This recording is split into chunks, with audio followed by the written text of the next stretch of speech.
সত্যি বলতে দই বেগুন আগে কোনো দিন তৈরি করিনি।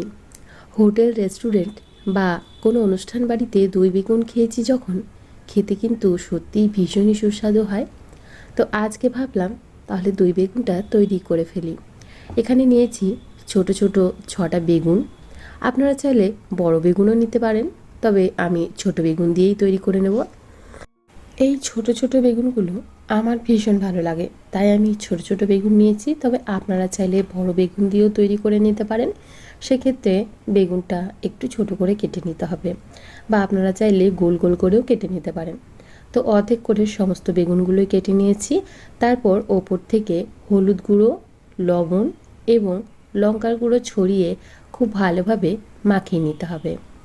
তো দেখুন, সমস্ত মশলাগুলোই খুব ভালোভাবে বেগুনের গায়ে মাখিয়ে নিয়ে প্রায় 5 থেকে 7 মিনিটের মতো রেস্টে রেখে দেব। তাহলে বেগুনের মধ্যে খুব ভালোভাবে লবণটা ঢুকে যাবে। এখন দই বেগুন বানানোর জন্য মশলাগুলো রেডি করে নিচ্ছি। প্রথমে একটা মিক্সিং জারের মধ্যে নিয়ে নিচ্ছি প্রায় 8 থেকে 9টা কাজু, দিচ্ছি 1 চামচ পরিমাণে পোস্ত। এখন এই দুটো উপকরণ শুকনো অবস্থাতে একটু গুঁড়ো করে নেব। তো দেখুন, খুব ভালোভাবে গুঁড়ো করে নিয়েছি। এখন এর মধ্যে দিয়ে দিচ্ছি 1 ইঞ্চি পরিমাণে একটা আদার টুকরো, কাঁচা লঙ্কা 3টে দিয়ে দিলাম। আপনারা ঝালটা অবশ্যই নিজেদের পছন্দ অনুযায়ী ব্যবহার করবেন। তারপর এখানে দিয়ে দিচ্ছি টক দই। আমি এখানে টক দইটা প্রায় 4 চামচের মতো ব্যবহার করেছি, যেহেতু দই বেগুন দইয়ের পরিমাণটা একটু বেশি লাগবে। এখন এগুলোকে খুব ভালোভাবে পেস্ট করে নেব। আরও একটা বাটিতে নিয়ে নিচ্ছি হলুদ গুঁড়ো, জিরে গুঁড়ো এবং লঙ্কার গুঁড়ো। আমি এখানে কাশ্মীরি লাল লঙ্কার গুঁড়ো ব্যবহার করেছি। অল্প একটু জল দিয়ে মশলাগুলোকে গুলিয়ে নিলাম। এখন দুটো মশলাই আমাদের রেডি হয়ে গেছে। অন্যদিকে একটা ফ্রাইং প্যানের মধ্যে নিয়ে নিচ্ছি বেশ খানিকটা সর্ষের তেল। দই বেগুন যেহেতু নিরামিষ, সর্ষের তেলে করলেই সব থেকে বেশি ভালো হয়। তো আমি প্রায় এখানে 4 চামচের মতো তেল নিয়ে নিয়েছি। এখন এই বেগুনগুলোকে খুব ভালোভাবে ভেজে নিতে হবে। প্রথমে বেগুনের কালো অংশটা দিয়ে দিলাম, যাতে করে তলার দিক থেকে বেগুনটা বেশ ভালোভাবে সেদ্ধ হতে পারে। যদি এর সামনের পোর্শনটায় তেলে দেওয়া যায়, সেক্ষেত্রে বেশি লাল হয়ে যেতে পারে বা পুড়ে যেতে পারে। সেজন্যই তলার দিকটা দিয়ে খুব ভালোভাবে প্রথমে উল্টে পাল্টে ভেজে নেব। খুব বেশি লাল করে কিন্তু ভাজার প্রয়োজন পড়বে না। এভাবে যদি বেগুনের তলার দিকটা দিয়ে প্রথমে ভাজা হয়, তাহলে বেগুনটা খুব ভালোভাবে ভেতর থেকে সেদ্ধ হয়ে যাবে এবং খুব বেশি রঙও ধরবে না। তো দেখুন, আমি বেগুনগুলোকে সমস্ত ভেজে নিয়েছি। এখন তুলে নিলাম। ওই তেলের মধ্যেই ফোড়নে দিয়ে দিলাম জিরে, একটা তেজপাতা এবং গোটা গরম মশলা। গরম মশলার মধ্যে দারচিনি, লবঙ্গ আর এলাচ রয়েছে।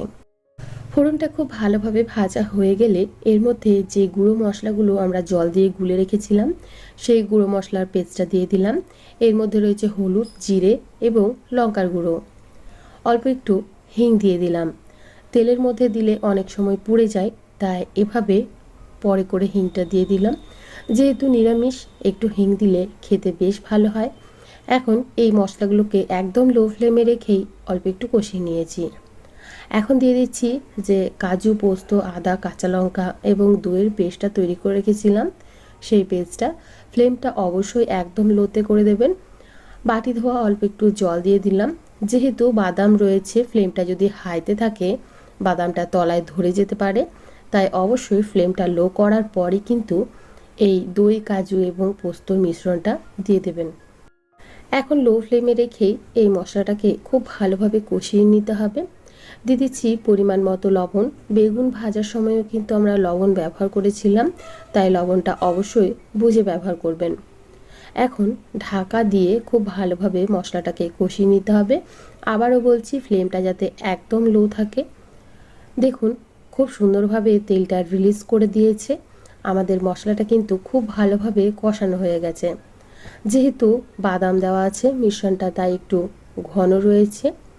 আপনারা যদি রুটি পরোটার সাথে খান, সেক্ষেত্রে এমন ঘনই রাখতে পারেন। আমি যেহেতু সাদা ভাতের সাথে পরিবেশন করব, তাই অল্প একটু জল অ্যাড করে দিলাম। এখন এই গ্রেভিটাকে অল্প একটু পাতলা করে নিলাম। জল দেওয়ার পর খুব ভালোভাবে মশলাটাকে সাথে মিশিয়ে নিয়েছি। এখন অল্প একটু ফোটার জন্য অপেক্ষা করব। দিয়ে দিচ্ছি সামান্য পরিমাণে চিনি আর ঢাকা দিয়ে এই মিশ্রণটাকে ফোটার জন্য অপেক্ষা করব। তো দেখুন আমাদের গ্রেভিটা খুব ভালোভাবে ফুটে গেছে। এখন সমস্ত বেগুনগুলো আমি একে একে এর মধ্যে দিয়ে দিচ্ছি। সাদা ভাত, রুটি, পরোটা সব কিছুর সাথে খেতে কিন্তু অসাধারণ লাগে। আপনারা অবশ্যই একবার ট্রাই করে দেখবেন। এখন বেগুনগুলোকে দিয়ে খুব ভালোভাবে উল্টে পাল্টে নিচ্ছি। এখন ফ্লেমটা কিন্তু অবশ্যই একদম লোতে রয়েছে। তো দেখুন গ্রেভির মধ্যে খুব ভালোভাবে আমি বেগুনগুলোকে মিশিয়ে নিয়েছি। বেগুনগুলো দেওয়ার পর কিন্তু খুব বেশি ফোটানোর প্রয়োজন পড়বে না।